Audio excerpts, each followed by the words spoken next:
शुक्रगुजार हूँ कि प्रभु हम जैसे टूटे हुए घड़ों को भी इस्तेमाल करता है और हमारे द्वारा कुछ भलाई अगर प्रकट होती है तो वो उसी की है। जैसे पौलुस हमें बताता है पहले कुरिन्थियों की 4 में कि प्रभु इन घड़ों में बसता है और यदि कुछ अच्छा है तो सब उसी की वजह से है। प्रशंसा हो, उत्तमता है तो उसी की है, हमारा कुछ भी नहीं है। तो धन्यवाद ही है प्रभु के कि प्रभु हमसे इतना प्रेम करते हैं, हमसे हमसे इतने करीबी रिश्ते में जुड़ना चाहते हैं कि दुनिया देखने वाली बन सके कि प्रभु एक परमेश्वर हमारा एक सच्चा और जीवित और चमत्कारी परमेश्वर है। आप सबका एक बार फिर इस भोर के समय स्वागत है इस अध्ययन के दौर में। और परमेश्वर के खास तौर से आभारी हैं कि उन्होंने हमें एक बार फिर एक और नया दिन एक बार फिर जिलाया है, ताकि हम एक साथ ही ना इकट्ठा हों जैसे हमने पिछले सैटरडे पढ़ा, बल्कि हमने ये भी सीखा कि प्रभु चाहते हैं कि हम एक मन होकर प्रार्थना करें और एक मन होकर प्रभु के कलाम के गहराई में जाने वाले बन सकें। आइए अपने सरों को एक बार फिर झुकाएंगे और प्रार्थना में आगे बढ़ेंगे। आइए प्रार्थना करें। प्यारे परमेश्वर, बहुत धन्यवादी हैं प्रभु इस खास सुबह के लिए।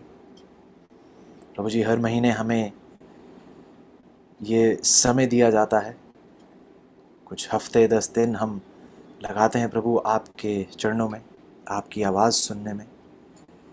धन्यवाद हैं प्रभु कि आप हमें ये मौके देते हैं ताकि हम कुछ गहरे अध्ययन कर सकें, ताकि हमारे विचार खुद ही से उठकर परमेश्वर की ओर लगें।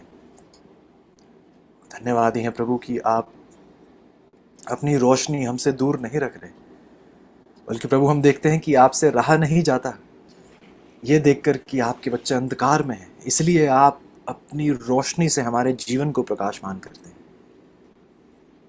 धन्यवादी हैं प्रभु, क्योंकि आप और हम जानते हैं कि हम इस योग्य नहीं, परंतु फिर भी आपका ये असीमित प्रेम है कि बार बार आप ये आशीषें हम पर न्यौछावर करते हैं। आपके सामने नतमस्तक हैं प्रभु, और धन्यवादी हैं प्रभु यीशु की उस मध्यस्थता की सेवकाई के लिए जो वे बार बार हमारे लिए विनती करते रहते हैं, हमारे उद्धार, हमारे ऊपर करुणा, हमारे ऊपर दया बरसाई जाए। धन्यवाद दी है प्रभु कि यदि कोई नहीं है तो प्रभु यीशु ज़रूर है जो हमारे लिए सदा प्रार्थना करता है।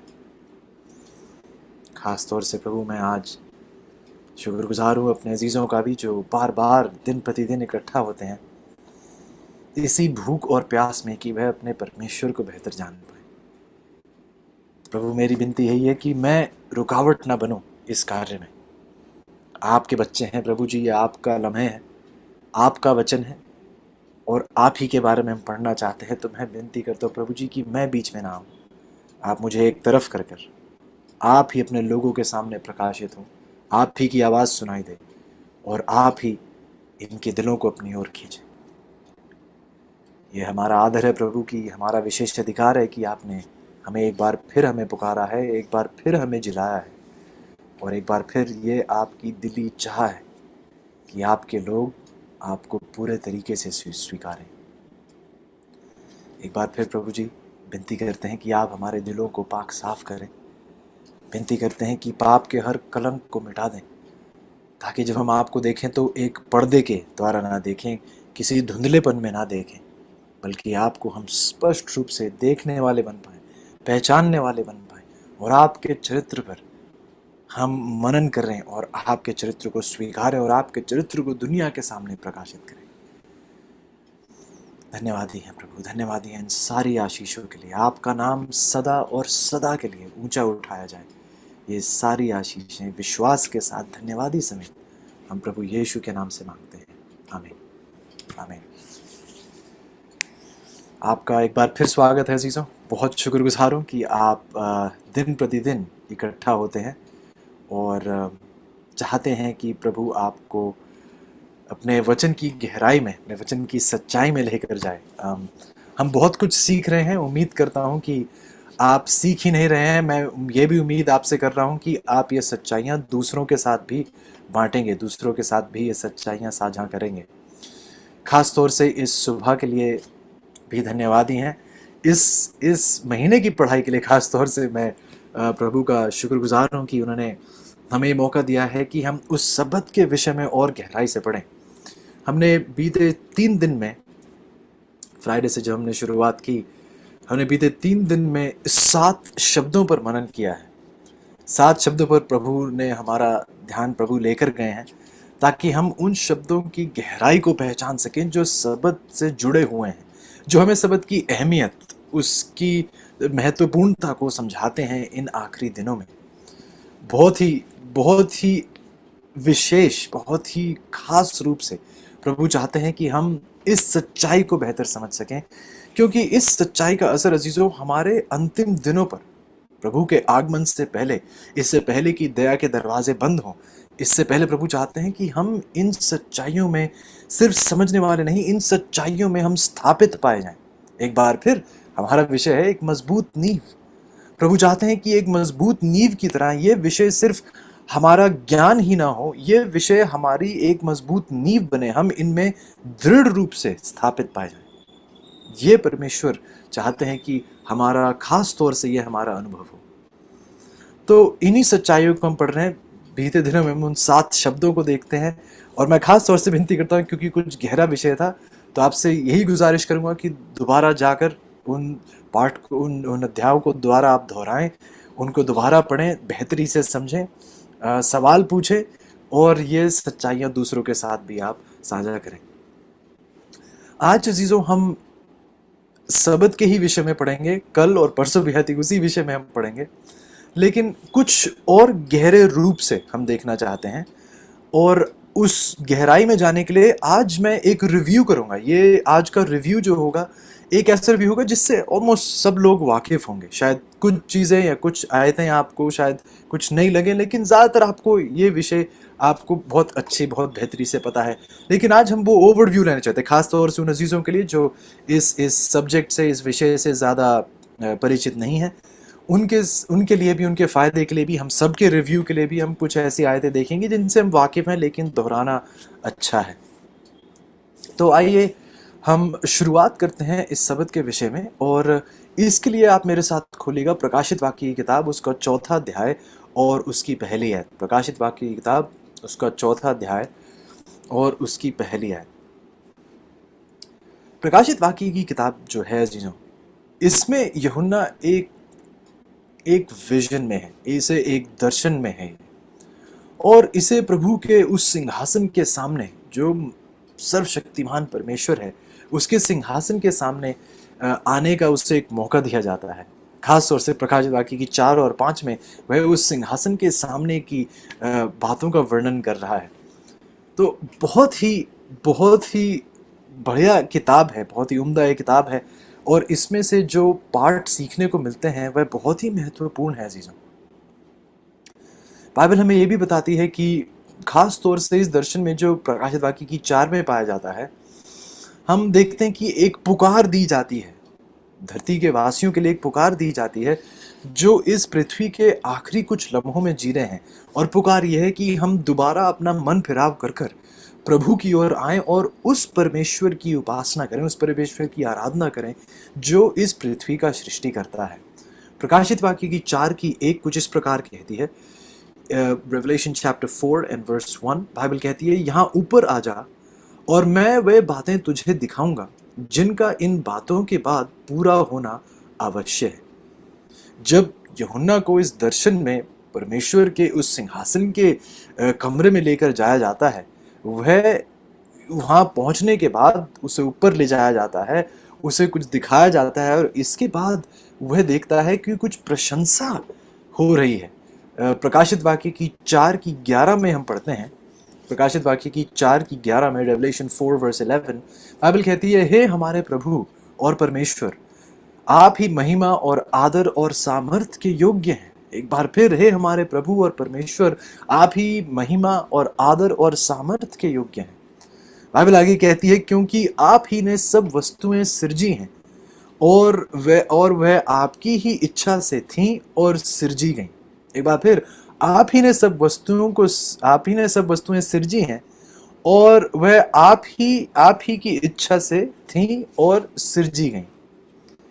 तो हम देखते हैं कि पूरे का पूरा स्वर्ग जो है इस गीत को गा रहा है कि प्रभु आप ही इस पृथ्वी के सृष्टि करता है। सब चीजें, सब वस्तुएं आप ही ने सिरजी हैं और आप ही की इच्छा से थीं और आप ही के द्वारा सिरजी गई। एक ही आयत में देखिए 2 बार चीज को दोहराया जाता है कि प्रभु आप ही ने ये चीजें सिरजी हैं और आप ही के द्वारा ये चीजें सिरजी गई।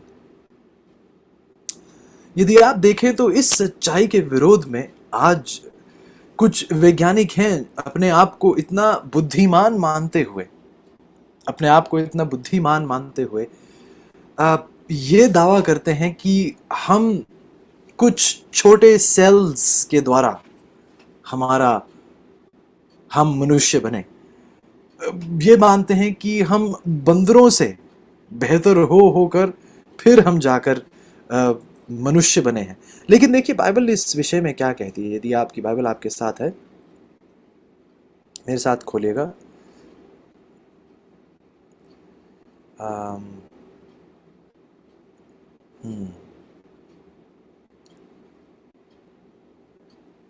देखते हैं बाइबल क्या कहती है मनुष्य की बुद्धि के बारे में। मनुष्य जब अपने आप को बहुत बुद्धिमान समझता है, देखिए परमेश्वर उसको किस प्रकार देखते हैं। एक बार फिर मेरे साथ देखिएगा। हम देखते हैं पहले कुरिन्थियों की किताब है और उसका पहला अध्याय और उसकी 25 है। पहले कुरिन्थियों की किताब उसका पहला अध्याय और उसकी 25 है। पहले कुरिन्थियों की 1 की 25, 1 Corinthians 1 and verse 25। 1 Corinthians 1:25 Bible कहती है, क्योंकि परमेश्वर की मूर्खता मनुष्यों के ज्ञान से ज्ञानवान है और परमेश्वर की निर्बलता मनुष्य के बल से बहुत बलवान है। तो बाइबल हमें बताती है कि हमें समझना जरूरी है कि परमेश्वर जिन बातों को हम सोचते हैं कि ये तो मूर्खता है, यह भी परमेश्वर के ज्ञान से ज्ञानवान है और परमेश्वर की निर्बलता मनुष्यों के बल से बहुत बलवान है। बल्कि पहले कुरिन्थियों की 3:19 में देखिएगा। पहले कुरिन्थियों की 3:19, 1 Corinthians 3, 1 Corinthians 3:19, पहले कुरिन्थियों की 3:19, 1 Corinthians 3 and verse 19। पहले कुरिन्थियों की 3:19 में पौलुस कहता है, क्योंकि इस संसार का ज्ञान परमेश्वर के निकट मूर्खता है, जैसा लिखा है कि वह ज्ञानियों को उनकी चतुराई में फंसा देता है। एक बार फिर बाइबल कहती है इस संसार का ज्ञान परमेश्वर के सामने कैसा है। परमेश्वर के लिए इस संसार की ज्ञान और बुद्धि तो सचमुच में मूर्खता है। और जो परमेश्वर की बातें हम सोचते हैं मूर्खता है, वह ज्ञान से भी ज्ञानवान है। वह बहुत ही ज्यादा परमेश्वर ज्ञानी है, परमेश्वर बहुत बुद्धिमान है। लेकिन जो संसार समझता है कि संसार का एक ज्ञान है, उसकी बुद्धि है, ये परमेश्वर के सामने सचमुच में एक मूर्खता ही है। इसी सच्चाई को देखने के लिए चीजों हम देखते हैं आज अपने आप को इतना बुद्धिमान मानते हुए, इतनी गहरी पढ़ाई करते हुए, इतना कुछ, इतनी समझ रखते हुए भी कई लोग इस बात का दावा करते हैं कि हम बंदरों से आए थे, जानवरों से आए थे। बहुत ही दुखद ये किताब है। इस विरोध में प्रकाशित वाक्य की 4:11 कहती है, हमें याद दिलाती है कि सब कुछ परमेश्वर के द्वारा ही रचा गया था। परमेश्वर ही इस पृथ्वी के हम सब के सृष्टि करता है। और चीज़ों इसीलिए खास तौर से प्रकाशित वाक्य की किताब हमारे उस शुरुआत के जिक्र में बहुत स्पष्ट रूप से बताती है कि प्रभु यीशु के द्वारा ही हम सिरजे गए थे और उसी ने हमें रचा है और हम परमेश्वर के ही हैं। इस पुकार को हम देखते हैं प्रकाशित वाक्य की 14:7 में। प्रकाशित वाक्य की 14:7 हमें याद दिलाती है रेवलेशन 14:7। रेवलेशन 14:7 बाइबल कहती है प्रकाशित वाक्य की 14:7 में, परमेश्वर से डरो और उसकी महिमा करो, क्योंकि उसके न्याय करने का समय आ पहुंचा है। और उसका भजन करो जिसने स्वर्ग और पृथ्वी और समुद्र और जल के सोते बनाए।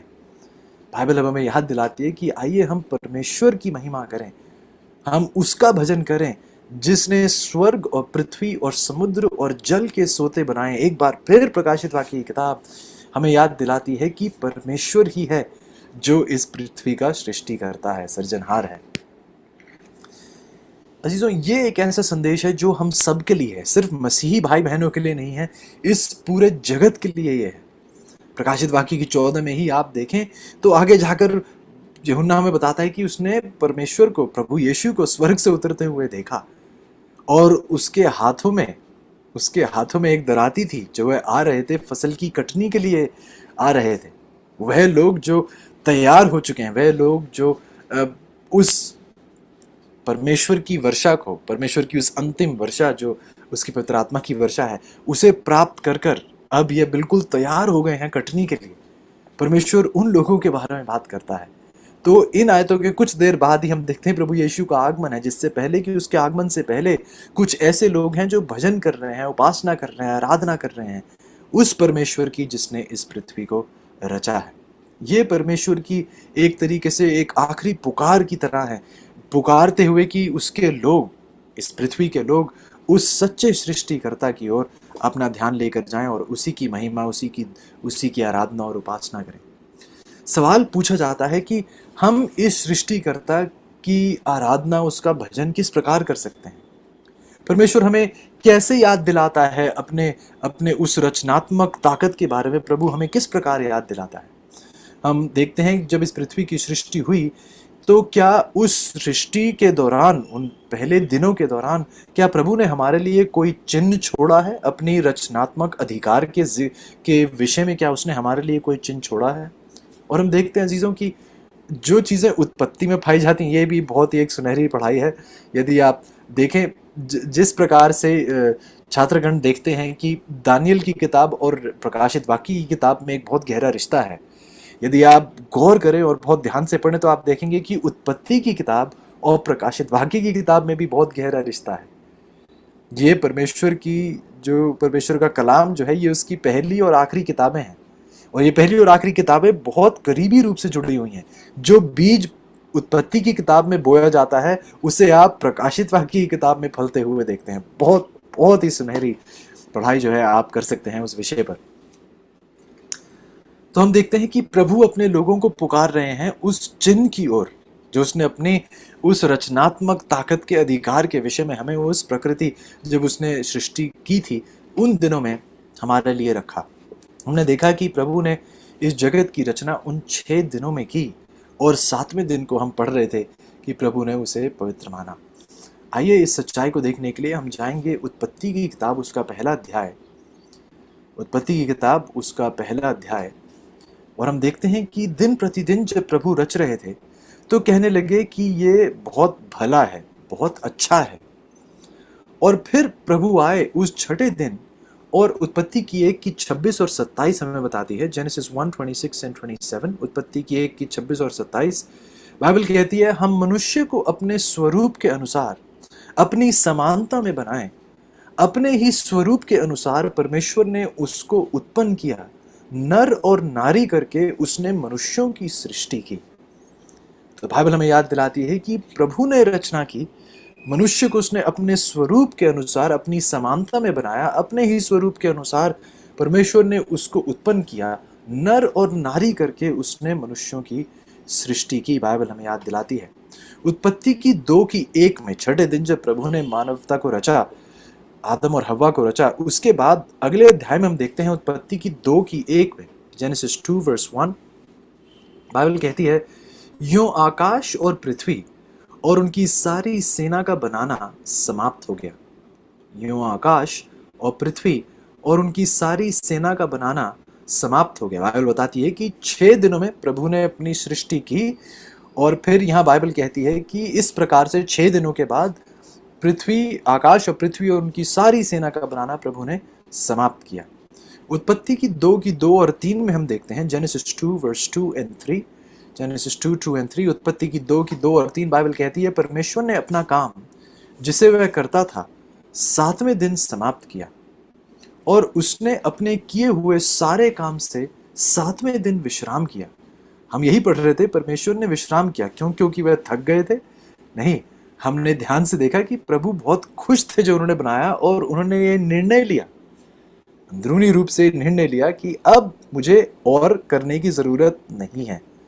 और प्रभु ने, जैसे हमने पढ़ा, अब आप इन आयतों को बेहतर समझ सकते हैं, क्योंकि प्रभु इसलिए नहीं विश्राम कर रहे थे क्योंकि थक गए थे। प्रभु ने जिस शब्द है, जो शबात शब्द है, उसका मतलब है कि रोक देना, किसी कार्य की समाप्ति करना। तो प्रभु ने वह निर्णय लिया था।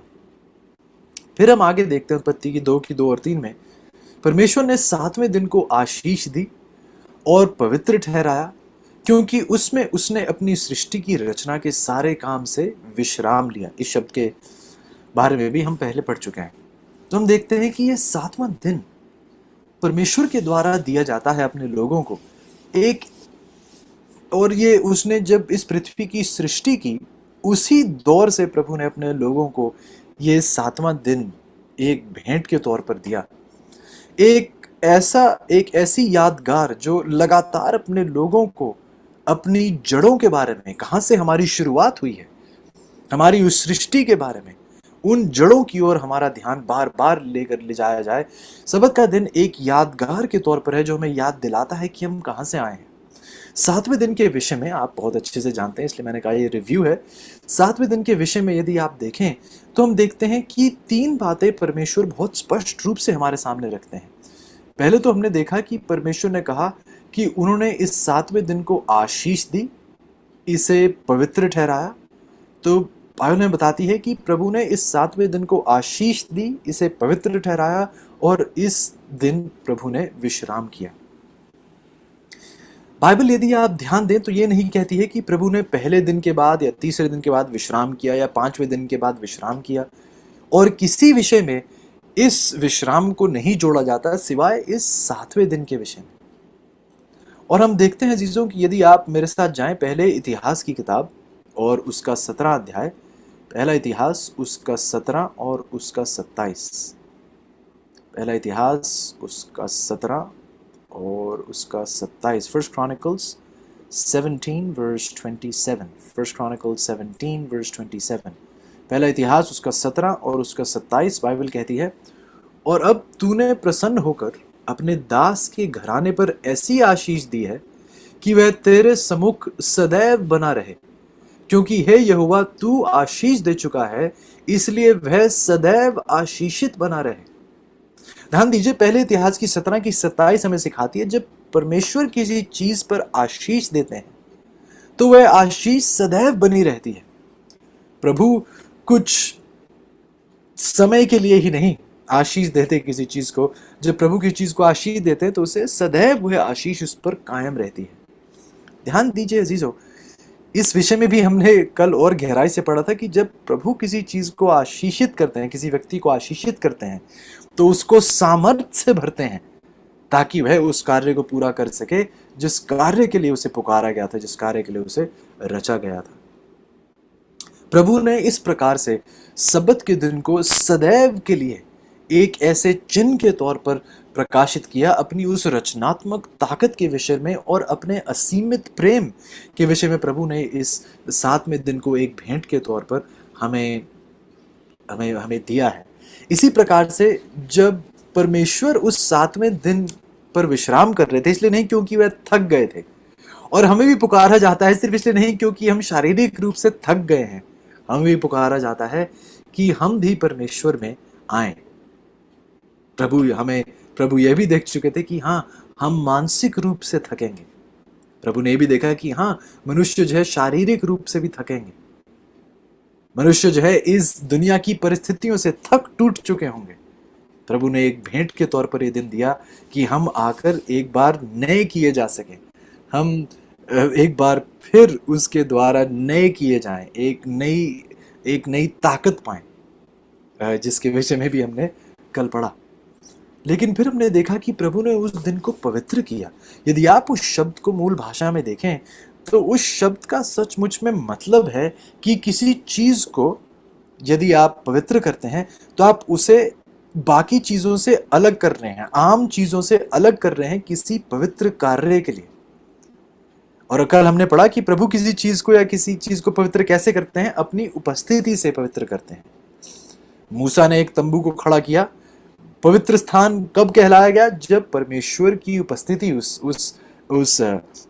उस तंबू में आई, तब जाकर वह मिलाप वाला तंबू सचमुच में एक पवित्र स्थान बना। फिर हम देखते हैं एक और विषय जिसके विषय में 7वें दिन के विषय में हमें बताया जाता है कि परमेश्वर ने इस 7वें दिन को पवित्र ठहराया। ये भी एक बहुत अहम, एक बहुत जरूरी, ये भी एक विषय है समझने के लिए कि प्रभु ने उस 7वें दिन को बाकी दिनों से अलग किया। एक पवित्र कार्य के लिए, एक पवित्र योजना के लिए प्रभु ने इस 7वें दिन को बाकी के 6 दिनों से अलग किया, क्योंकि इस दिन में प्रभु हमें कुछ सिखाने की कोशिश में थे। ये एक पवित्र किया हुआ दिन था, आशीषित किया हुआ दिन था। उदाहरण के तौर पर देखिए कि एक व्यक्ति है, एक पुरुष है जो शादी कर रहा है, और जब ये शादी करता है तो इसने एक ऐसी महिला से शादी की है जिसकी और 6 बहनें हैं। कुल मिलाकर ये सारी 7 बहनें हैं। और जब ये शादी से, गिरजाघर से, आराधनालय से जब ये बाहर आता है गाड़ी में बैठने के लिए, तो बाकी की 6 बहनों में से एक बहन आकर बैठती हैं और कहती हैं चलिए, कहते हैं कि चलिए कहाँ, मैं अपनी पत्नी का इंतजार कर रहा हूँ। यदि वो बहन कहें कि नहीं मैं आ गई हूँ और अब हम चल सकते हैं, तो क्या कहें, नहीं मैंने आपसे शादी नहीं की है, मैंने आपकी बहन से शादी की है।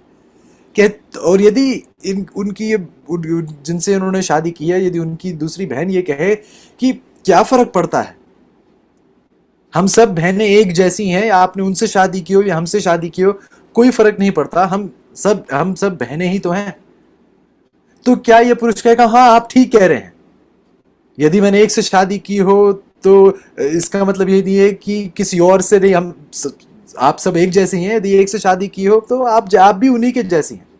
नहीं, बल्कि वो पुरुष कहेगा कि नहीं मैंने आपसे शादी नहीं की है, आप और उनमें बहुत अंतर है, मैंने उनसे एक वैवाहिक रिश्ते में मैंने एक संबंध जोड़ा है, मैंने आपसे नहीं जोड़ा है। लेकिन ये कह देना कि क्योंकि ये 6 उसी के जैसी हैं तो यदि ये किसी और के साथ चले जाएं तो वो उचित है, ये बिल्कुल उस व्यक्ति को ये इस सच्चाई से, इस बात से व्यक्ति स्वयं ही सहमत नहीं होगा। ठीक उसी प्रकार से चीजों आज भी हम देखते हैं कि कई सारे लोग, परमेश्वर ने उस 7वें दिन को पवित्र ठहराया, लेकिन दुनिया में कई सारे लोग अपने आप को मसीही मानते हुए, परमेश्वर के कलाम के मुताबिक चलते हुए कहते हैं कि नहीं हम उस पहले दिन को पवित्र मानेंगे। क्या फर्क पड़ता है, आप लोगों से सच में ये बातें सुनेंगे, क्या फर्क पड़ता है कि हम कौन से दिन, कोई फर्क ही नहीं पड़ता हम किस दिन को पवित्र माने, सब दिन एक जैसे हैं, सब दिन एक जैसे नहीं है अजीजों।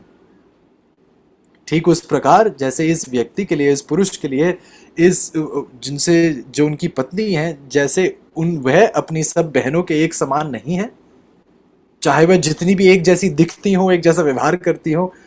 इस व्यक्ति ने इस बहन से शादी की थी, बाकी बहनों से नहीं की थी, उसके लिए ये महिला जो है बाकी सब महिलाओं से अलग है। उसी प्रकार अजीजों, हाँ हर 7 दिन में 24 घंटे हैं, ऐसा नहीं है कि 7वें दिन में 25 घंटे हो या 26 घंटे हो, इस दिन में भी 24 ही घंटे हैं 7वें दिन में, लेकिन प्रभु ने इस दिन को अलग किया है एक पवित्र कार्य के लिए। तो हम ये नहीं कह सकते कि हम किसी और दिन को लाकर पवित्र ठहराएं। हम परमेश्वर के सीधे विरोध में हैं जब हम अपने ही तरीके से, अपनी ही योजनाओं के मुताबिक आगे बढ़ना चाहते हैं। अजीजों, इससे हमें ये सच्चाई भी प्रकाशित होती है हमारे सामने उत्पत्ति की किताब से ही कि सबत का दिन यहूदियों के लिए नहीं था। सबत का दिन केवल यहूदियों के लिए नहीं था। बहुत से लोग कहते हैं कि नहीं, सबत का दिन सिर्फ परमेश्वर ने यहूदियों को दिया था। बिल्कुल गलत। उत्पत्ति की दूसरे अध्याय में जब पृथ्वी की सृष्टि हो रही है तो कितने यहूदी थे, कितने यहूदी लोग थे जब पृथ्वी की सृष्टि हो रही थी? क्या आदम और हव्वा यहूदी थे? यहूदी कुल जो था उसकी तो शुरुआत भी नहीं हुई थी, उनका तो नामो निशान नहीं था कहीं। तो ये कह देना कि नहीं सबत का दिन तो यहूदियों के लिए है, ये कहना हुआ कि आदम और हव्वा भी यहूदी थे, क्योंकि उन्हीं के साथ ही शुरुआत हुई थी, सृष्टि के साथ ही परमेश्वर ने हमें इस सबत के दिन की भेंट दी थी। तो इन सच्चाइयों को समझना बहुत जरूरी है। ये सिर्फ यहूदियों के लिए नहीं है, बल्कि परमेश्वर की रचनात्मक ताकत, उसकी रचनात्मक अधिकार का एक निरंतर एक यादगार है जो परमेश्वर ने अपने लोगों को दी है। चाहे आप पुराने नियम में देखें या नए नियम में देखें, सबत एक चिन्ह है परमेश्वर और अपने लोगों के बीच। हम देखते हैं कि इससे पहले कि प्रभु 10 आज्ञाओं को इस्राएली लोगों को उस सीनाई पर्वत पर उनको उन 10 आज्ञाओं को देते, इस सबत की सच्चाई जो हम देखते हैं कि सृष्टि जब की गई थी पृथ्वी से, उसी के दौर से ये सबत की सच्चाई चलती आ रही है। इस सच्चाई को निर्गमन की 20 में हम देखते हैं कि प्रभु अपने लोगों को 10 आज्ञाएं देते हैं, जिसमें सबत का कानून जो है शामिल है। लेकिन उससे पहले हम निर्गमन की 16 में भी देखते हैं। कल या परसों हम निर्गमन की 16 की और गहराई में जाकर देखेंगे कि इस अध्याय में इतनी ताकत क्यों है, इस अध्याय की इतनी महत्वपूर्णता क्यों है। निर्गमन की 16 अजीजों, वह यहाँ पर जिक्र किया जाता है निर्गमन की 16 में, उस कहानी को पाया जाता है जब परमेश्वर के लोग उस जंगल के रास्ते में हैं। निर्गमन की 14 और 15 में वह देखते हैं कि प्रभु ने उस लाल समुद्र को अलग कर कर 2 भाग में ऐसे बांट कर उनके लिए एक रास्ता बनाकर उन्हें पार लेकर जाते हैं। और जो मिस्र की जो सेना उनके पीछे आ रही है, उन सबको डुबाया जाता है दोबारा उस लाल समुद्र में। जो उसके लोग पार आ जाते हैं, तो निर्गमन की 16 में हम देखते हैं कि वह भूखे हैं और इस भूख के लिए, खाने के लिए एक मांग होती है, और प्रभु अपने लोगों को उस मन्ना को देते हैं स्वर्ग से। उसके विषय में हम और पढ़ेंगे, लेकिन आइएगा मेरे साथ निर्गमन की 16 की 26। निर्गमन की 16 की 26 बाइबल कहती है, 6 दिन तो तुम उससे बटोरा करोगे। ध्यान से सुनिए, निर्गमन की 16 की 26, एक्सोडस 16:26। बाइबल मन्ना के विषय में बाइबल कहती है, 6 दिन तो तुम उससे बटोरा करोगे, परंतु 7वां दिन तो विश्राम का दिन है, उसमें वह ना मिलेगा। तो परमेश्वर के स्वयं शब्द हैं, 6 दिन तो आप मन्ना को बटोरेंगे, लेकिन 7वें दिन जो विश्राम का दिन है, उसमें वह ना मिलेगा। जो हम देखते हैं कि परमेश्वर ने इस्राएलियों के लिए एक चमत्कार किया था। उन्होंने उनकी जरूरतें पूरी की थी जब उन्होंने स्वर्ग से रोटी बरसाई थी उनके लिए। और बाइबल स्पष्ट रूप से बताती है कि दिन प्रतिदिन ये रोटी बरसी थी, 40 साल तक ये रोटी बरसी, लेकिन हर 7वें दिन स्वर्ग से रोटी नहीं दी जाती थी। और यदि ये हफ्ते के दौरान कुछ ज्यादा बटोर कर रख लेते तो अगले दिन खराब हो जाती थी रोटी। लेकिन जब 6ठे दिन ये ज्यादा बटोर कर रखते थे 7वें दिन के लिए, तो रोटी खराब नहीं होती थी। निर्गमन की 16 की 28 में आप देखते हैं कि इतना कुछ होने के बावजूद भी, इतना परमेश्वर ने इतना कुछ करने के बावजूद भी, कुछ इस्राएली थे जो सबत के दिन बाहर गए मन्ना को बटोरने के लिए। और परमेश्वर ने कहा निर्गमन की 16 की 28 में, निर्गमन की 16 की 28, एक्सोडस 16:28, परमेश्वर ने कहा, तुम लोग मेरी आज्ञाओं और व्यवस्था को कब तक नहीं मानोगे। कितनी अजीब बात है। प्रभु आपने तो व्यवस्था अभी दी भी नहीं है। निर्गमन की 20 में जाकर आप व्यवस्था देंगे, आप निर्गमन की 16 में आज्ञाओं और व्यवस्था की जिक्र कैसे कर सकते हैं। जिस बात की सच्चाई ये दर्शाती है जीजो कि परमेश्वर के लोगों को उन आज्ञाओं, उन व्यवस्था, सबत के कानून, इन सब के बारे में पहले से ही पता था। सृष्टि से ही प्रभु ये चीजें सिखाते आ रहे थे। सृष्टि से ही प्रभु अपने लोगों को ये सिखा रहे थे कि उनकी आज्ञाएं सिर्फ निर्गमन की 20 में नहीं शुरू होती। प्रभु की व्यवस्था की शुरुआत निर्गमन की 20 में नहीं होती है, क्योंकि हमने देखा कि परमेश्वर की व्यवस्था उसके चरित्र का प्रदर्शन है। यदि हम इस सच्चाई को समझें तो अजीजों, जितने दौर से अनंत काल में परमेश्वर हैं, तो आज्ञाएं और परमेश्वर की व्यवस्था अनंत काल से ही है, क्योंकि उसकी ये व्यवस्था उसके चरित्र को दर्शाती है, चरित्र के बारे में हमें सिखाती है। तो परमेश्वर यहाँ कहते हैं कि आप मेरी आज्ञाओं और व्यवस्थाओं को कब तक नहीं मानोगे। एक बार फिर निर्गमन की 20 से पहले ही 10 आज्ञाएं पत्थर पर लिख कर देने से पहले ही हम देखते हैं कि प्रभु और उनके लोगों को उसकी व्यवस्था की एक समझ थी।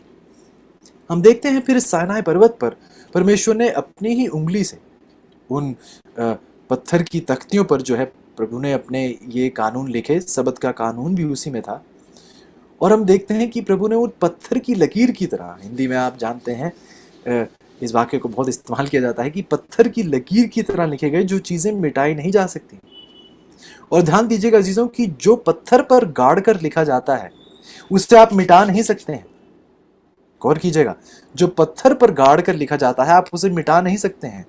यदि आप उसे बदलना चाहते हैं जो लिखा हुआ है गाड़ कर, तो एक ही तरीका है। ध्यान से सुनिए, जो लिखा हुआ है पत्थर पर गाड़ कर, यदि आप उसे बदलना चाहते हैं तो उसे मिटा तो सकते नहीं। तो यदि आप अब उसे बदलना चाहते हैं तो एक ही तरीका है, और वह तरीका है कि आपको इस पत्थर को तोड़ना पड़ेगा। जो लिखा है उसे आप बदलना चाहते हैं तो उसे तोड़ना पड़ेगा। तो आप जब जब परमेश्वर की व्यवस्था को बदलने की कोशिश करते हैं, ध्यान दीजिएगा, तब तब आप उसकी व्यवस्था को तोड़ने की कोशिश कर रहे हैं, क्योंकि यह बदलेगा नहीं। आपका प्रयास इसे बदलने का इसका उल्लंघन ही है। इस व्यवस्था का उल्लंघन, व्यवस्था का बदलना सचमुच में व्यवस्था का उल्लंघन करना है। इसलिए परमेश्वर ने वो पत्थर पर लिखकर ये कानून दिए, ताकि हमें इस बात की समझ हो, जो पत्थर पर गाड़ कर लिखा जाता है वह मिटाया नहीं जा सकता, उसे सिर्फ तोड़ा जा सकता है। आप व्यवस्था को तोड़ सकते हैं, व्यवस्था का उल्लंघन कर सकते हैं, लेकिन उसे बदल नहीं सकते। हमने इस बात की गहराई को भी देखा अजीजों कि 10 आज्ञाएं जो लिखी गई थी, प्रभु ने ये कार्य मूसा को नहीं दिया था।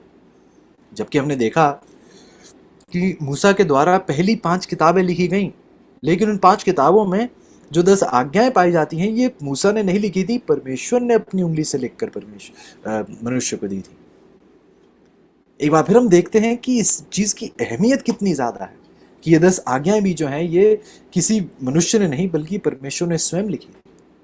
निर्गमन की 20 की 8 से 11 में फिर हम इस कानून को पाते हैं। निर्गमन की 20 की 8 से 11 इस आज्ञा वहाँ का वर्णन वहाँ किया जाता है। एक्सोडस 20 वर्सेस 8 थ्रू 11, निर्गमन की 20 की 8 से 11 में हमें इस सच्चाई के बारे में, विश्राम दिन की, पवित्र दिन की सच्चाई के बारे में बताया जाता है। निर्गमन की 20 की 8 से 11 में लिखा है, आप विश्राम दिन को पवित्र मानने के लिए स्मरण रखना। तो विश्राम दिन को पवित्र मानने के लिए स्मरण रखना। प्रभु हमें एक बार फिर बता रहे हैं कि आप इस दिन को स्मरण रखना। कई बार आपने सुना होगा कि प्रभु इसलिए कहते हैं कि स्मरण रखना, याद रखना, क्योंकि प्रभु को पता था कि परमेश्वर के लोग इसको भूल जाएंगे। परमेश्वर के लोग इस सच्चाई को अनदेखा कर देंगे, लापरवाह हो जाएंगे, इसको अलग कर देंगे, इससे जुदा हो जाएंगे, इससे ठुकरा देंगे। एक ऐसे दौर में, जैसा हमने बताया अजीजों, एक ऐसे दौर में जब बुद्धिमान, इस पृथ्वी के बुद्धिमान लोग इस बात को मानते हैं कि हम जानवरों से आए थे, बंदरों से आए थे, एक ऐसे दौर में परमेश्वर हमारा मन आकर्षित करते हुए कहते हैं कि याद रखिए कि आप जानवरों से, बंदरों से नहीं, आप मेरे द्वारा रचे गए थे। इस विश्राम दिन को पवित्र मानने के लिए स्मरण रखिए। क्यों? क्योंकि 6 दिन तो परमेश्वर, 6 दिन तो तू परिश्रम करके अपने सब काम काज करना, परंतु 7वां दिन तेरे परमेश्वर यहोवा के लिए विश्राम दिन है, उसमें ना तो तू किसी भांति का काम काज करना। प्रभु हमें याद दिलाते हैं उसी 11 आयत में कि 6 दिन में यहोवा ने आकाश और पृथ्वी और समुद्र को और जो कुछ उनमें है, और 7वें दिन विश्राम किया। इस कारण यहोवा ने विश्राम दिन को आशीष दी और उसको पवित्र ठहराया। एक बार फिर प्रभु हमें याद दिलाते हैं कि मैंने इस पृथ्वी को रचा, मैंने इस पृथ्वी की सृष्टि की, और मैंने उस 7वें दिन को पवित्र ठहराया, उसको आशीष दी। आप उसको आशीषित माने।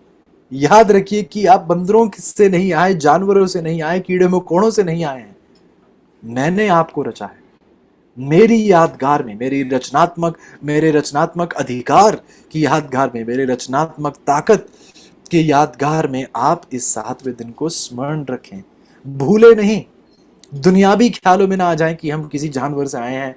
सच्चाई में रहें कि आप परमेश्वर के द्वारा रचे गए हैं। जो सबत का दिन एक यादगार है, हमें बार बार याद दिलाता है। हर 7वां दिन इस बात की पुकार है कि याद रखिए, आप इस दुनिया के नहीं, आप परमेश्वर के हैं। आपको दुनिया ने नहीं रचा है, किसी व्यक्ति ने नहीं रचा, आपको परमेश्वर ने रचा है।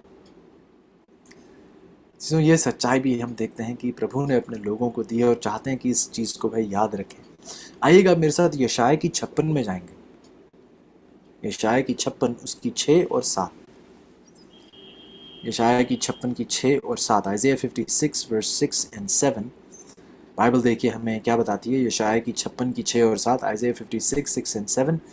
बाइबल कहती है, जितने विश्राम दिन को अपवित्र करने से बचे रहते हैं, ध्यान से सुनिए, जितने विश्राम दिन को अपवित्र करने से बचे रहते हैं। आगे जाकर आप देखेंगे यशायाह की 56 की 6 और 7 में लिखा है, उनको मैं अपने पवित्र पर्वत पर ले आकर, एक बार फिर, जितने विश्राम दिन को अपवित्र करने से बचे रहते हैं उनको मैं अपने पवित्र पर्वत पर ले आऊंगा।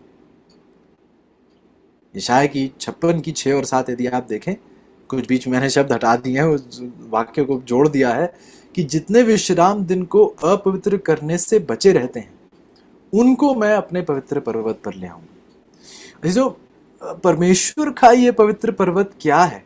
परमेश्वर का ये पवित्र नया यरूशलेम है, स्वर्ग है, जिन्हें परमेश्वर कहता है कि जो कोई इस विश्राम दिन को पवित्र करने से बचा रहेगा उनको मैं अपने उस पवित्र पर्वत, उस नए यरूशलेम पर लेकर जाऊंगा। बाइबल आगे कहती है यशायाह की 56 की 6 और 7 में, अपने प्रार्थना के भवन में, अब प्रभु खुद ही बता रहे हैं कि मैं कहां लेकर जाऊंगा, उस पवित्र पर्वत पर, उस नए यरूशलेम में, जहां प्रार्थना के भवन में है, जहां प्रार्थना का भवन है, वहां मैं प्रार्थना के भवन में आनंदित करूंगा, अपने प्रार्थना के भवन में आनंदित करूंगा, क्योंकि मेरा भवन सब देशों के लोगों के लिए प्रार्थना का घर कहलाएगा। एक बार फिर, मेरा भवन सब देशों के लोगों के लिए प्रार्थना का घर कहलाएगा। तो ध्यान दीजिए जीजों, एक बार फिर यशायाह की 56 में परमेश्वर खुद कह रहे हैं कि सब देश के लोग, सब देशों के लोग, ये कुछ कि सिर्फ यहूदियों के लिए नहीं, सिर्फ किसी बीते कल के लोगों के लिए नहीं, बल्कि बाइबल कहती है कि सब देशों के लोग मेरे उस आराधनालय में आकर, मेरे प्रार्थना के भवन में आकर मुझे आनंदित करेंगे, मैं लोगों को आनंदित करूंगा और वह सब देशों से आकर मेरे प्रार्थना घर में आएंगे और मेरी आराधना उपासना करेंगे। आगे जाके हम देखते हैं यहेजकेल की 20 की 12, यहेजकेल की 20 की 12, इज़ीकियल 20 वर्स 12, इज़ीकियल 20 वर्स 12, यहेजकेल की 20 की 12 में बाइबल कहती है, फिर मैंने उनके लिए अपने विश्राम दिन ठहराए जो मेरे और उनके बीच चिन्ह ठहरेंगे, कि वे जाने कि मैं यहोवा उनका पवित्र करने वाला हूं। फिर बाइबल कहती है कि सबत एक चिन्ह ही नहीं है कि परमेश्वर ने हमें हमें हमें रचा है, ये एक चिन्ह यह भी है कि जिसने हमें रचा है वह हमें दोबारा भी रच सकता है। जिसने सृष्टि की है, वह जिसने हमें बनाया है, वह हमें नया भी कर सकता है, हमें नया भी बना सकता है। जिसने हमें रचा है वह हमारे दिलों को भी एक नए रूप से रच सकता है, ताकि हम अपने पत्थर दिल को त्याग कर प्रभु के उस दिल को प्राप्त कर सकें। इसलिए जब आप उस दिन में आते हैं तो याद रखिए कि प्रभु हमें बता रहे हैं कि आप इस 7वें दिन को, एक ये आपके और मेरे बीच एक चिन्ह है, और ये आपको इस बात को याद दिलाता है कि मैं आपका पवित्र करने वाला हूं, कि मैं आप में पवित्रता को रच सकता हूं। जैसे मैंने जीवन को उत्पन्न किया, मैं आप में पवित्रता को उत्पन्न कर सकता हूं।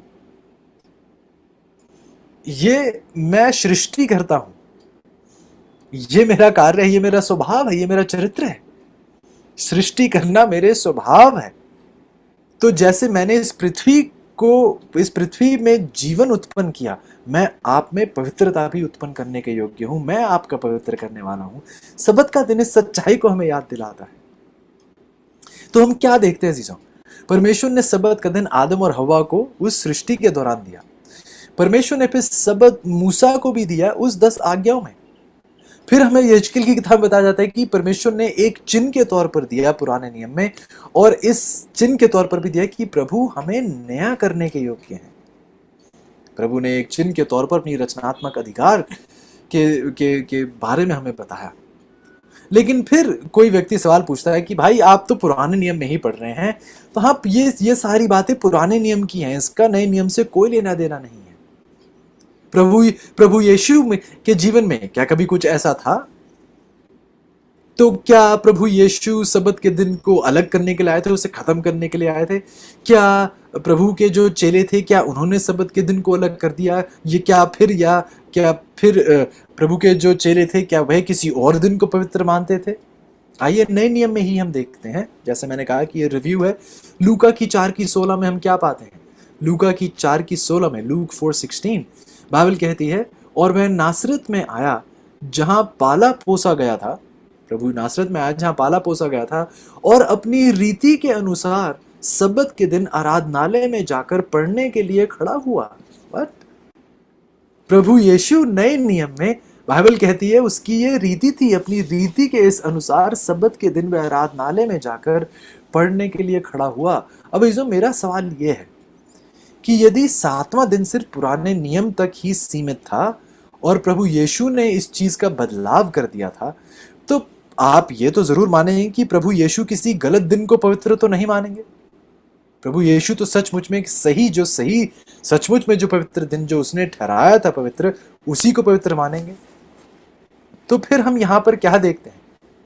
लूका की 4:16 में प्रभु भी उस सब्बत के दिन को, उस 7वें दिन को ही पवित्र मानते हुए, जैसी उनकी रीति थी, बाइबल कहती थी, अपनी रीति के अनुसार वह सब्बत के दिन आराधनालय में जाकर वह पढ़ने के लिए खड़े हुए। हम देखते हैं कि प्रभु यीशु हर सब्बत के दिन उस आराधनालय में जाकर आराधना किया करते थे।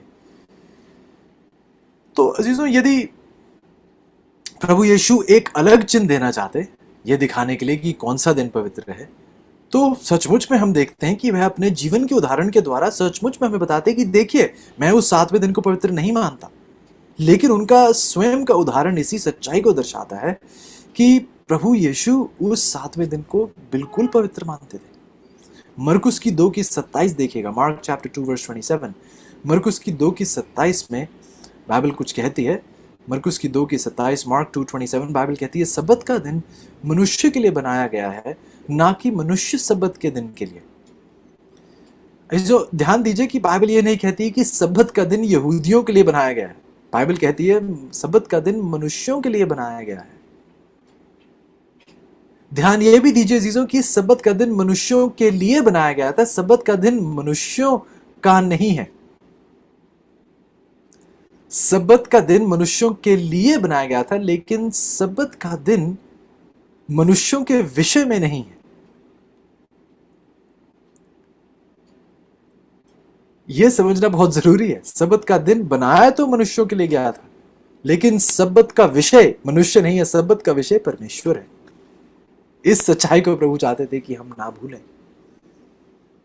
तो एक बार फिर प्रभु ये सच्चाई हमारे सामने रखते हैं कि चाहे आप यहूदी हो या अन्य जातियों के हो, प्रभु ने हमें इस सब्बत के दिन को पवित्र मानने के लिए बुलाया है। ये एक चिन्ह है कि हम परमेश्वर की आराधना उपासना करते हैं, जो सच्चा परमेश्वर है, जो सृष्टि करता है, और हम उसी से प्रेम करते हैं जो सर्वोत्तम है, सर्वशक्तिमान है।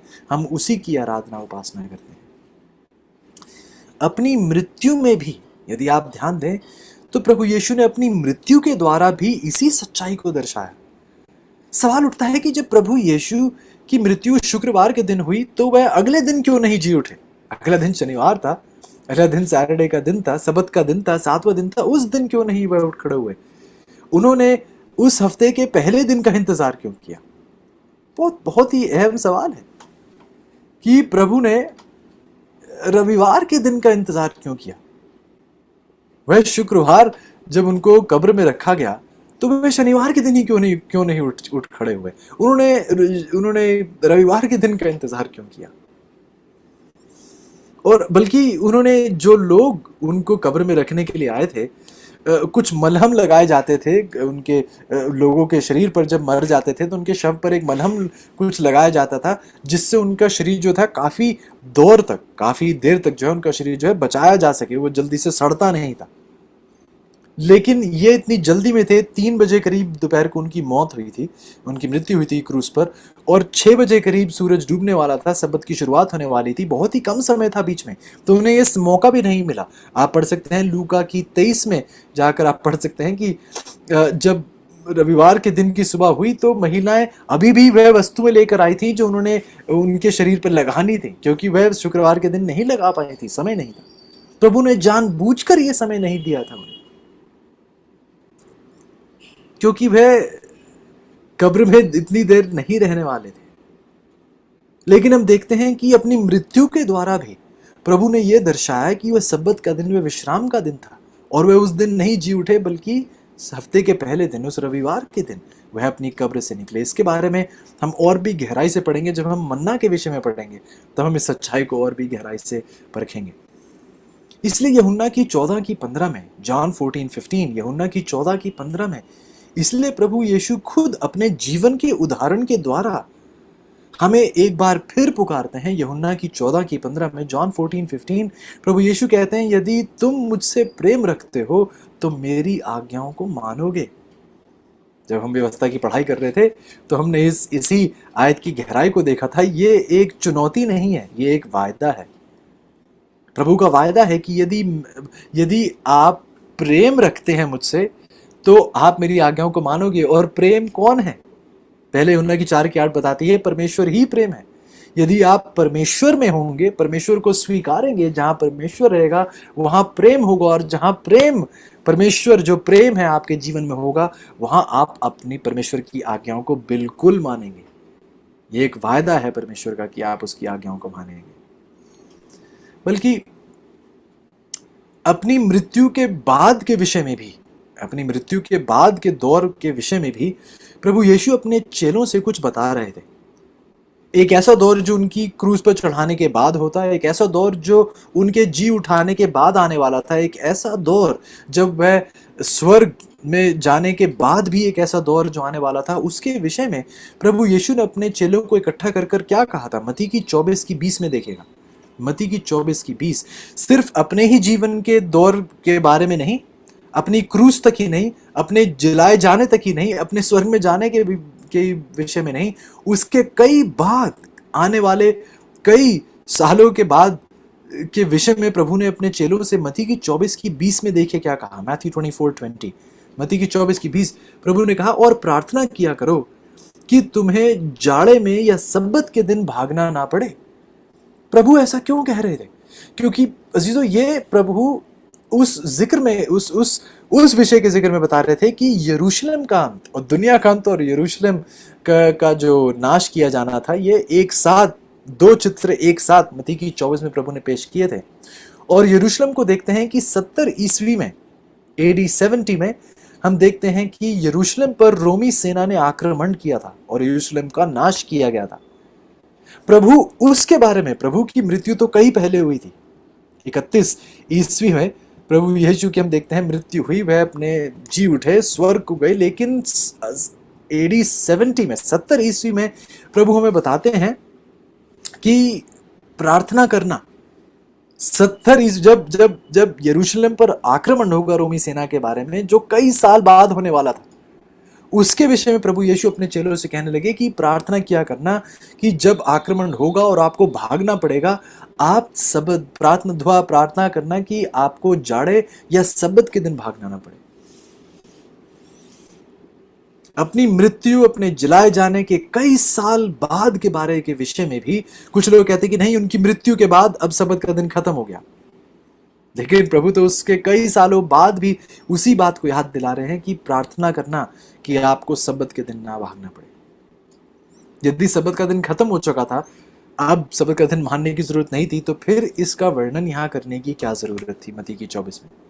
लेकिन क्योंकि जैसे हमने बताया, जब प्रभु किसी चीज को आशीषित करते हैं, पहले इतिहास की 17 की 27 में हमने पढ़ा, तो वह सदैव की आशीष रहती है। ठीक उसी प्रकार जब उन्होंने पवित्र 7वें दिन को पवित्र ठहराया तो और उससे आशीषित किया, तो ये आशीष सदैव के लिए उस पवित्र दिन पर बनी रहती है। बहुत बहुत जरूरी है अजीजों इस सच्चाई को याद रखना। अगला सवाल ये उठता है, कुछ लोग सवाल पूछते हैं कि हमें कैसे पता चलेगा कि जो सृष्टि के दौर का 7वां दिन था वह आज का 7वां दिन है। जिस दिन को आज हम 7वां दिन मानते हैं, सृष्टि में भी वही 7वां दिन माना जाता था। हमें कैसे पता? यह सवाल उठता है। पहली बात तो यह अजीजों कि उस दौर से इस दौर तक कभी भी समय में कमी नहीं आई है। लोगों के पास आज जैसे कंप्यूटर वगैरह नहीं थे, लेकिन समय की गिनती में कभी भी तब से आज तक कोई बीच में कोई तोड़ नहीं आया है, बीच में कोई गैप नहीं आया है। और 3 तरीकों से आप 3 तरीकों से ये समझ सकते हैं, ये सीख सकते हैं कि सब्बत का दिन, 7वां दिन के किस प्रकार है, ये 3 चीजों के द्वारा आप इन चीजों को समझ सकते हैं। पहला जरिया है परमेश्वर का वचन। वचन के द्वारा हम पढ़ सकते हैं, जैसे हम देख रहे हैं कि 7वां दिन ही पवित्र दिन है।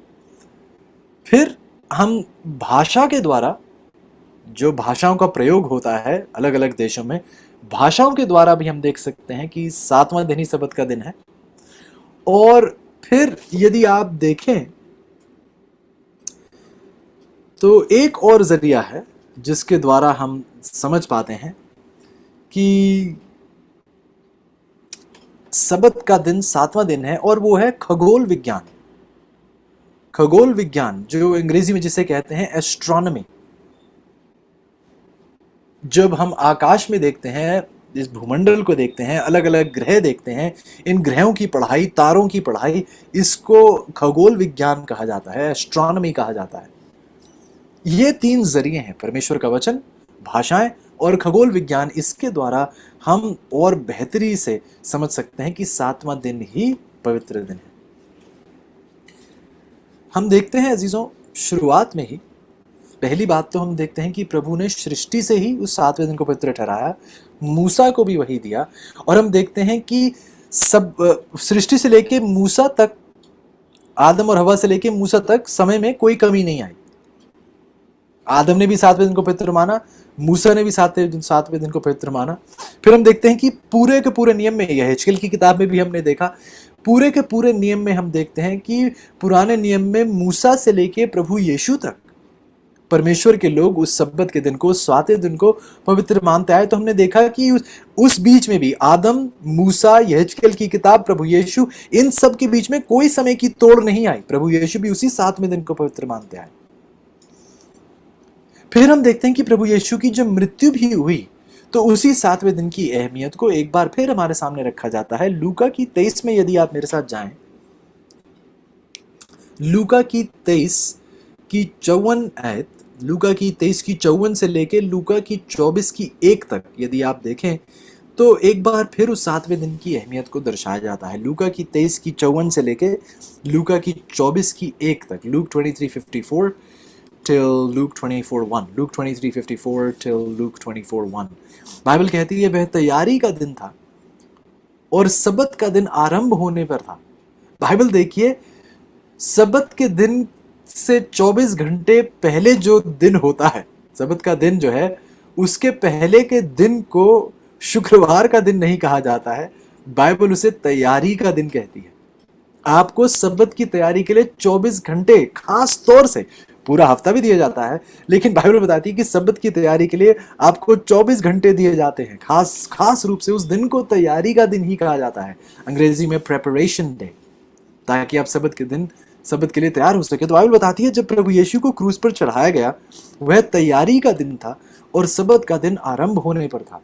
बाइबल आगे कहती है, उन स्त्रियों ने जो उसके साथ गलील से आई थीं, पीछे पीछे जाकर उस कब्र को देखा और वह यह भी कि उसकी लोथ किस रीति से रखी गई है। तो उन महिलाओं ने देखा कि उस प्रभु यीशु की लोथ जो है किस प्रकार रखी गई है। 24 की फिर 1 बताती है, और लौटकर, बल्कि लूका की 23 में ही हम आगे देखते हैं कि उन्होंने वह लौटकर सुगंधित वस्तुएं और इत्र तैयार किया, जिसके विषय में मैंने बताया था, उस मलहम के लिए वह तैयार कर रही थी। और सब्बत के दिन तो उन्होंने आज्ञा के अनुसार विश्राम किया। क्या आपने ध्यान दिया? ये प्रभु यीशु के सबसे करीबी चेले थे और बाइबल कहती है कि उन्होंने आज्ञा के अनुसार उस 7वें दिन, उस सब्बत के दिन उन्होंने विश्राम किया। वह इस बात को मानते थे, प्रभु यीशु ने उन्हें सिखाया था कि मेरी मृत्यु के बाद यह सब्बत का दिन नहीं बदलेगा। मत्ती की 24 की 20 स्पष्ट रूप से इस बात को बताती है। लेकिन फिर हम लूका की 24 की 1 में देखते हैं कि बाइबल कहती है, परंतु सप्ताह के पहले दिन बड़े भोर को वह उन सुगंधित वस्तुओं को जो उन्होंने तैयार की थी लेकर कब्र पर आई। बाइबल कहती है, परंतु हफ्ते के पहले दिन पर, हफ्ते के पहले दिन पर। ऐसो आज यदि आप देखें तो लोगों के मन में कोई आशंका नहीं है कि पहला दिन आज का रविवार का दिन है, हफ्ते का पहला दिन रविवार का दिन है। लेकिन एक और चीज मैं चाहूंगा आप ध्यान दें, यदि आज आप कोई डिजिटल डिवाइस खरीदते हैं, कोई फोन खरीदते हैं आज, तो गौर कीजिएगा, कभी जब आप फोन खरीदते हैं तो आपका फोन पहले से ही प्रोग्राम्ड आता है कि आपका कैलेंडर, यदि आप फोन में देखें तो उसकी शुरुआत मंडे से होती है।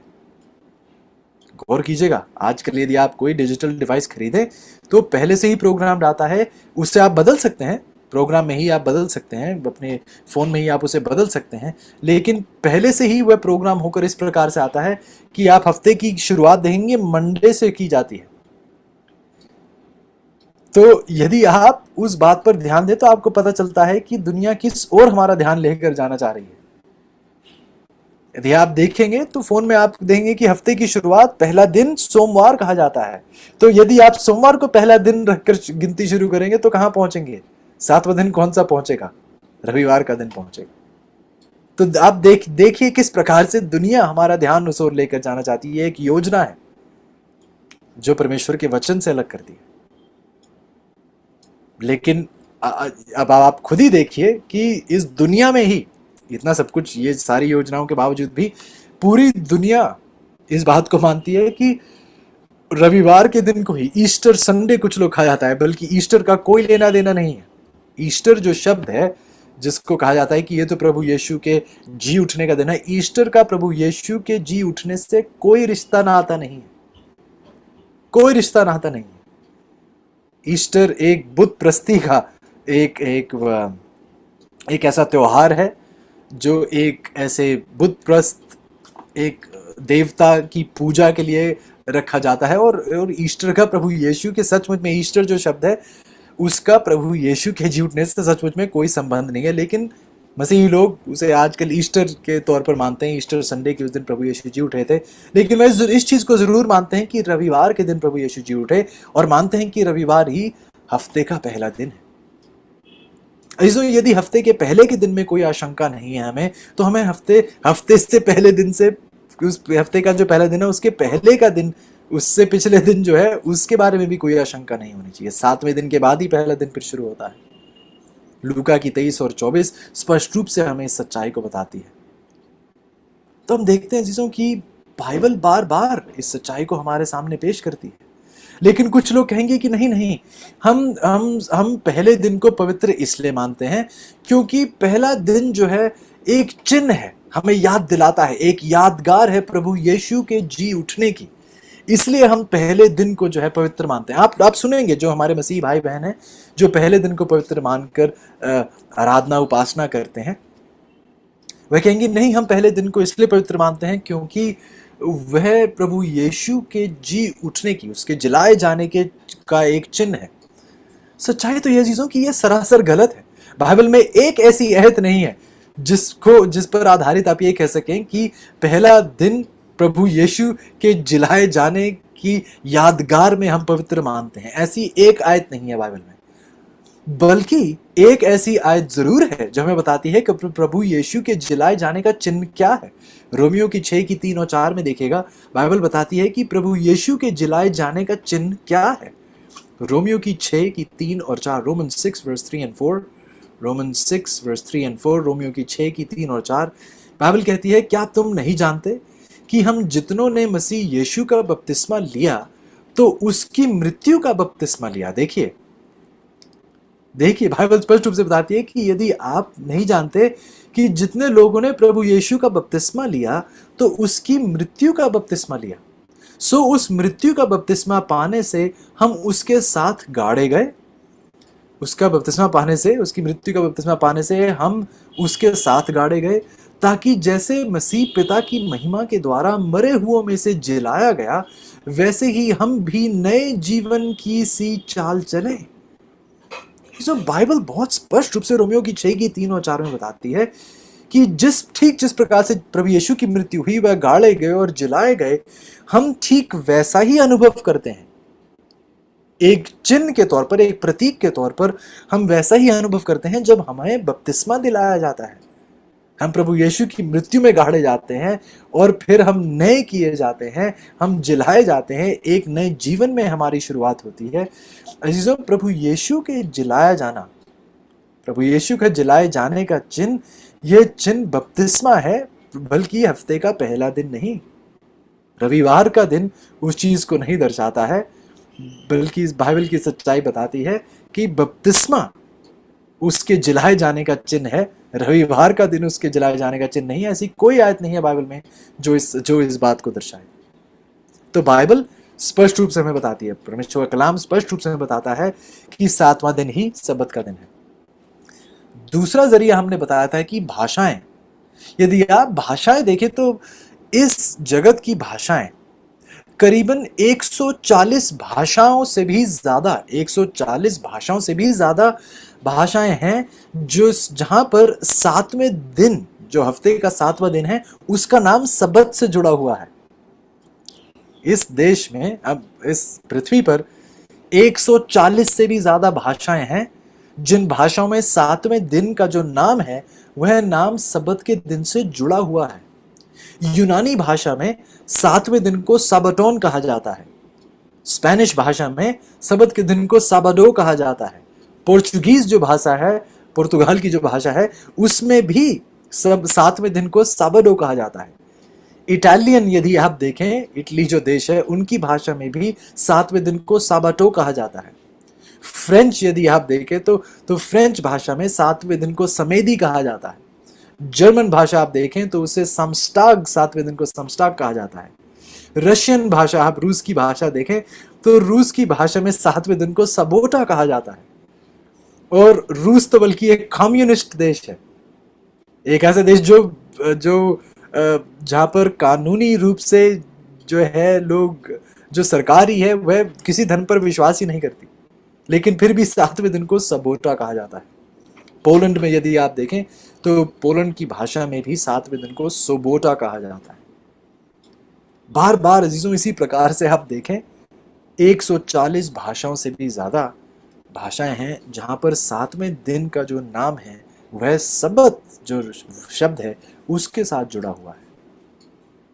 बल्कि एक खास विशेष एक अधिकारी, एक संस्था है जिसे रॉयल ऑब्जर्वेटरी कहा जाता है। रॉयल ऑब्जर्वेटरी ग्रीनिच जो इंग्लैंड में है, और यूनाइटेड स्टेट्स की जो नेवल ऑब्जर्वेटरी है, इन्होंने भी देखा है और गौर किया है कि जो हफ्ते की जो एक साइकिल है, हफ्ते का जो एक दौर है, 7 दिन का जो दौर है, ये कभी कभी बदला नहीं गया है। लोगों ने कोशिश की है इसे बदलने की, लेकिन दोबारा उन्हें उसी 7 दिन की साइकिल पर वापस लौट कर आना पड़ा है, क्योंकि उन्होंने देखा है कि ये ठीक नहीं है। लोग सही प्रकार से, हमारा शरीर, जैसे हमने बीते दिनों में पढ़ा, हमारा शरीर ही, हमारी प्रकृति से ही हमें इस प्रकार रचा गया था कि हम 6 दिन काम करें और 7वें दिन आराम करें। प्रभु यीशु और उनके चेले भी उस 7वें दिन को पवित्र मानते थे। प्रेरितों के काम की 17 की 1 और 2 देखिएगा। हम बस समाप्ति की ओर जा रहे हैं। प्रकाशित प्रेरितों के काम उसका 17 अध्याय और उसकी पहली और दूसरी है।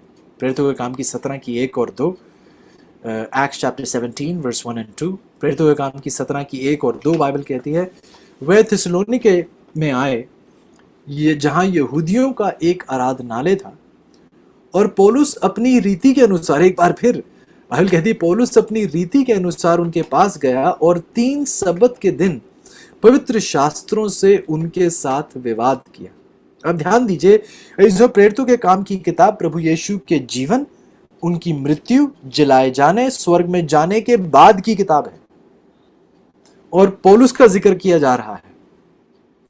जैसे प्रभु यीशु अपनी रीति के अनुसार सबत के दिन को पवित्र मानते हुए आराधनालय में जाते थे, बाइबल कहती है पौलुस भी अपनी रीति के अनुसार 3 सबत के दिन पवित्र शास्त्रों से उनके साथ उसने विवाद किया।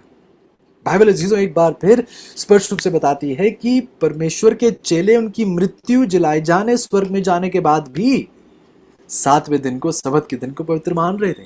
प्रेरितों के काम की 13 की 42 देखेगा। प्रेरितों के काम की 13 की 42, Acts 13 verse 42, Acts chapter 13 verse 42। प्रेरितों के काम की 13 की 42 बाइबल कहती है, उनके बाहर निकलते समय लोग उनसे विनती करने लगे कि अगले सबत के दिन हमें ये बातें फिर सुनाई जाएं। अब अजीजों, यहाँ पर बताया जाता है कि अन्य जाति के लोग जो थे, ये पौलुस से कहने लगे, ये लोग यहूदी नहीं थे, लेकिन ये लोग भी कहने लगे कि आप अगले सबत के दिन भी हमें ये फिर बातें सुनाई। देखिए कि अन्य जाति के लोग ही, सिर्फ यहूदी नहीं, अन्य जाति के लोग भी, उन्होंने भी इस सबत की सच्चाई को स्वीकारा था। इसलिए प्रेरितों के काम की 13 की 44 में आप देखिए, प्रेरितों के काम की 13 की 44, एक्ट्स 13 वर्स 44, 44 आयत कहती है, अगले सब्बत के दिन नगर के प्राय सब लोग परमेश्वर के का वचन सुनने को इकट्ठा हो गए। बाइबल कहती है अगले सब्बत के दिन नगर के प्राय सब लोग जो है परमेश्वर का वचन सुनने के लिए इकट्ठा हो गए। एक पूरे का पूरा शहर अजीजों आता है, एक पूरे का पूरा शहर सब्बत को स्वीकार कर परमेश्वर का वचन सुनने के लिए आता है। परमेश्वर की महिमा हो इस बड़ी सच्चाई के लिए। हम देखते हैं एक बार फिर अजीजों कि यह सब्बत का दिन पूरी मानव जाति के लिए परमेश्वर ने दिया था। प्रेरितों के काम की 16 की 13 में देखिए इसी सच्चाई को एक बार फिर। प्रेरितों के काम की 16 की 13, Acts 16 verse 13, Acts chapter 16 verse 13, प्रेरितों के काम की 16 की 13 में बाइबल कहती है, सब्बत के दिन हम नगर के फाटक के बाहर नदी के किनारे यह समझकर गए कि वहां प्रार्थना करने का स्थान होगा। देखिए सब्बत के दिन को, प्रेरितों के काम की किताब में सब्बत के दिन को वह एक ऐसी जगह ढूंढ रहे हैं जहां प्रार्थना की जा सके। और बाइबल कहती है प्रेरितों काम की 16 की 13 में कि और बैठकर उन स्त्रियों से जो इकट्ठी हुई थीं बातें करने लगे। देखते हैं कि कुछ और भी अजीज थे जो सब्बत के दिन को पवित्र मान रहे थे। और पौलुस जो है उन विश्वासियों के साथ वह मिला और उन्होंने सब्बत के दिन उस नदी किनारे जो है उन्होंने प्रभु की आराधना उपासना की। इसमें एक बार फिर परमेश्वर हमें पुकारता है कि हम प्रभु की उस सच्चाई की ओर जाएं। प्रकाशित वाक्य की 1 की 10 में आप देखिएगा, प्रकाशित वाक्य की 1 की 10 में प्रकाशित वाक्य की किताब एक बार फिर हमें 7वें दिन सब्बत के दिन की सच्चाई को दर्शाती है। प्रकाशित वाक्य की 1 उसकी 10, प्रकाशित वाक्य का पहला अध्याय उसकी 10वीं आयत बाइबल कहती है, रेवलेशन 1 वर्स 10, मैं प्रभु के दिन आत्मा में आ गया। मैं प्रभु के दिन आत्मा में आ गया। बहुत से लोग मानते हैं कि हाँ ये प्रभु का दिन जिसके बारे में यूहन्ना यहाँ जिक्र करता है, ये प्रभु का दिन वह रविवार के दिन को दर्शाता है। प्रभु का दिन कौन सा है? बाइबल कौन सी दिन को प्रभु का दिन कहती है?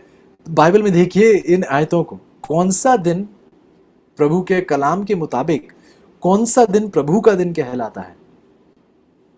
मती की 12 की 8 देखिएगा, ये आयतें आप लिख सकते हैं, बाद में जाकर आप पढ़ सकते हैं। मती की 12 की 8, मरकुस की 2 की 28, लूका की 6 की 5। मती की 12 की 8, मती की 12 की 8, मरकुस की 2 की 28, मरकुस की 2 की 28 और लूका की 6 की 5। मती 12 की 8, मरकुस 2 की 28 और लूका के 6 उसकी 5वीं है। मती की 12 की 8 कहती है, मनुष्य का पुत्र तो सब्बत के दिन का भी प्रभु है। मनुष्य का पुत्र तो सब्बत के दिन का भी प्रभु है। प्रभु के दिन के बारे में हम यहाँ देख रहे हैं। और प्रभु का दिन कौन सा है? मती की 12 की 8 कहती है, मनुष्य का पुत्र तो सब्बत के दिन का भी प्रभु है। मरकुस की 2 की 28 कहती है, इसलिए मनुष्य का पुत्र सब्बत के दिन का भी स्वामी है। लूका की 6 की 5 कहती है, मनुष्य का पुत्र सब्बत के दिन का भी प्रभु है। बार बार अजीज़ों बाइबल दोहरा दोहरा कर कहती है, बाइबल बार बार दोहराकर इस सच्चाई को हमें बताती है कि सब्बत का दिन ही प्रभु का दिन है। ऐसी कोई आयत नहीं है बाइबल में जो रविवार के दिन को प्रभु का दिन कहलाए। सिर्फ 7वें दिन को, सब्बत के दिन को प्रभु का दिन कहलाया जाता है। इसीलिए अजीजों प्रकाशित वाक्य की 14 की 12 देखिए क्या कहती है। प्रकाशित वाक्य की 14 की 12, रेवलेशन 14 वर्स 12, रेवलेशन 14:12 प्रकाशित वाक्य की 14 की 12 हमें याद दिलाती है, पवित्र लोगों का धीरज इसी में है जो परमेश्वर की आज्ञाओं को मानते और यीशु पर विश्वास रखते हैं। परमेश्वर का धीरज, इसी पवित्र लोगों का जो धीरज है, परमेश्वर के लोगों का धीरज इसी में पाया जाता है कि वह परमेश्वर की आज्ञाओं को मानते हैं। इस जगत के अंत में बाइबल कह रही है कुछ ऐसे लोग होंगे जो परमेश्वर की आज्ञाओं को मान रहे होंगे, उसका उल्लंघन नहीं कर रहे होंगे। सब्बत के दिन को मान रहे होंगे, उसका उल्लंघन नहीं कर रहे होंगे। क्यों? क्योंकि ये एक अनंत काल का यादगार है। आखिरी पदस्थल देखेंगे यशाया की 66 की 22 और 23, यशाया की 66 की 22 और 23, और इसी के साथ आज की सभा का अंत करेंगे। यशाया की 66 की 22 और 23, आइज़ाया 66 वर्स 22 एंड 23, आप सब इससे वाकिफ होंगे। यशाया की 66 की 22 और 23, आइज़ाया 66 22 23, बाइबल कहती है, क्योंकि जिस प्रकार नया आकाश और नई पृथ्वी जो मैं बनाने पर हूं मेरे सम्मुख बनी रहेगी। प्रभु अब जब पृथ्वी नई की जाएगी उसके जिक्र में बात करते हैं। प्रभु कहते हैं कि जब नया आकाश और नई पृथ्वी जो मैं बनाने पर हूं मेरे सम्मुख बनी रही, उसी प्रकार तुम्हारा वंश और तुम्हारा नाम भी बना रहेगा। यहोवा की यही वाणी है। फिर ऐसा होगा कि एक नए चांद से दूसरे नए चांद के दिन तक और एक विश्राम दिन से दूसरे विश्राम दिन तक समस्त प्राणी मेरे सामने दंडवत करने को आया करेंगे। यहोवा का यही वचन है। अब अजीजों, प्रभु हमें उस अनंत, इस सबत के अनंत पहुंच का एक एहसास प्रभु हमें दिला रहे हैं कि ये सबत, इस पवित्र दिन का विषय सिर्फ पुराने नियम या नए नियम तक सीमित नहीं है। प्रभु कहते हैं जब ये पृथ्वी पाप जब मुक्त की जाएगी और जब ये पृथ्वी और आकाश नए किए जाएंगे, प्रभु कहते हैं कि तब भी एक नए चांद से लेकर दूसरे नए चांद तक, एक पवित्र दिन से लेकर एक विश्राम दिन, बल्कि एक विश्राम दिन से लेकर एक सबत के दिन से लेकर दूसरे सबत के दिन तक समस्त प्राणी मेरे सामने दंडवत करने को आया करेंगे। यहोवा का यही वचन है। अजीजों, आज एक बार फिर बाइबल हमें बता रही है कि एक छोर से दूसरे छोर तक, उत्तर से लेके दक्षिण तक, पूरब से लेके पश्चिम तक, चीन से लेके रूस तक, अफ्रीका से लेके अमेरिका तक, यूरोप से लेके कोने कोने तक, प्रभु कहते हैं कि समस्त प्राणी सबत के दिन मेरी आराधना उपासना के लिए इकट्ठा होंगे। प्रभु आज आप सबको, हम सबको प्रभु आज निमंत्रण देते हैं कि हम उनके करीब आएं, उनको बेहतरी से समझें, उन्हें स्वीकारें और प्रभु के साथ ही हम कदम दर कदम मिलाकर सच्चाई में, पवित्रता में, धार्मिकता में बढ़ने वाले बन सकें। जो आज एक बार फिर सबत का दिन हमें एक यादगार के तौर पर हमें दिया जाता है। इस यादगार के तौर पर भी प्रभु ने ही हमारा सृष्टि करता है, प्रभु ही हमारा पवित्र करने वाला है और प्रभु ही हमें पुकारता है कि हम उसके साथ उसकी यादगार में लगातार इस पवित्र दिन को मनाते आएं। और जैसे मैंने पहले कहा, इस दिन की सामर्थ को दुनिया के सामने प्रकाशित करने वाले बन पाए, ताकि दुनिया प्रभु की इस सच्चाई की ओर आकर्षित हो पाए। यदि आप चाहते हैं कि आपका जीवन प्रभु के इस चरित्र को, प्रभु की इस सच्चाई को दुनिया के सामने प्रदर्शित करे, तो आइएगा मेरे साथ, यदि हो सके तो घुटने के बल आएंगे और एक बार फिर प्रार्थना में जुड़ेंगे। आइए प्रार्थना करें। प्यारे परमेश्वर, बहुत धन्यवादी हैं इस भोर के समय के लिए, आपके कलाम की सच्चाई के लिए, आपकी प्रतिबद्धता के लिए अपने लोगों के प्रति, आपके प्रेम के लिए, जिस असीमित प्रेम से आपने अपने लोगों को पुकारा है, सबत की आशीष दी है, जो एक यादगार है कि परमेश्वर ने हमें रचा है। हम किसी और के नहीं, हम उसके हैं। हमें उसी के साथ चलना है, उसी के गुणगान गाने हैं। धन्यवादी हैं प्रभु इन सारी आशीषों के लिए। खासतौर से अपने अजीज़ों के लिए प्रार्थना करता हूँ कि इनका ध्यान, इनका मन, इनका सब कुछ आपके नाम किया जाए। जहाँ कहीं भी ये जाएं, जहाँ कहीं भी ये हों, सिर्फ प्रभु को ही दुनिया के सामने प्रदर्शित करें।